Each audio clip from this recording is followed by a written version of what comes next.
बीसा मसलुल कौमिल लज़ीना कज़्ज़बू बिआयातिल्लाह, उन लोगों की मिसाल बुरी है जिन लोगों ने अल्लाह की आयतों को झुटलाया। अब मेरा आपसे सवाल है, जो अल्लाह का कानून है, जो अल्लाह की आयतें हैं, वो क्या चाहती हैं?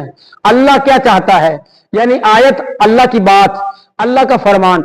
अल्लाह चाहता है मैंने ये दुनिया खलक की और ये अमन में रहें, ये अमन में रहें, ये सुकून में रहें, इनकी इज्जत पामाल ना हो, इन पर जुल्म ना हो।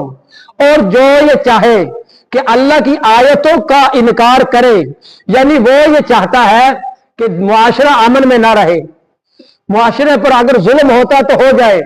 अगर जालिम के लिए अल्लाह कहता है वल्लाहु ला यहदिल कौमज़ ज़ालिमीन, जालिम के लिए अल्लाह रहनुमाई नहीं फरमाता, जालिम के लिए अल्लाह की कोई रहनुमाई नहीं।